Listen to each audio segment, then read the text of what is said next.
প্রিয় প্রশাসনের ভাইয়েরা, আপনারা যদি বাংলাদেশের মানুষের বিরুদ্ধে যান, আবার 5 আগস্ট নেমে আসবে।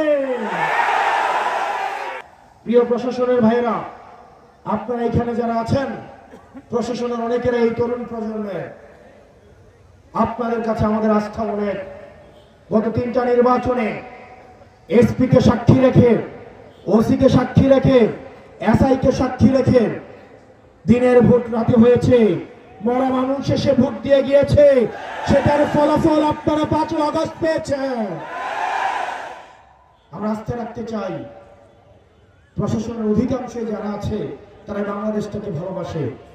অনেকে নীরবে নিভৃতে এসে অনেক পুলিশ সদস্যরা আমাদেরকে আসে বলে, ভাই আমরা কি করব, আমরা এই দেশটাকে ভালোবাসি, আমরা চাই একটা গ্রহণযোগ্য এবং অংশগ্রহণমূলক নির্বাচনের মাধ্যমে এই দেশপ্রেমিকরাই ক্ষমতায় আসুক। কিন্তু কিছু কতিপয় লোভী বেনজির হারুন আবার উদয় হয়েছে, বিপ্লবরা আবার উদয় হয়েছে। প্রিয় পুলিশ ভাইয়েরা, আপনারা বেনজির থেকে শিক্ষা নেন, হারুন থেকে শিক্ষা নেন, আপনারা বিপ্লব থেকে শিক্ষা নেন।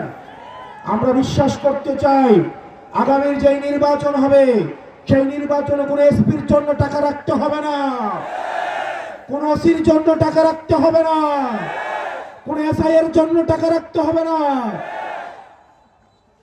কোন পুলিশ সদস্যরা যদি একটা হারাম টাকা আপনারা স্পর্শ করে দেখেন, আপনার সন্তান রয়েছে, পরিবার রয়েছে, আল্লাহর আরশ কেঁপে উঠবে।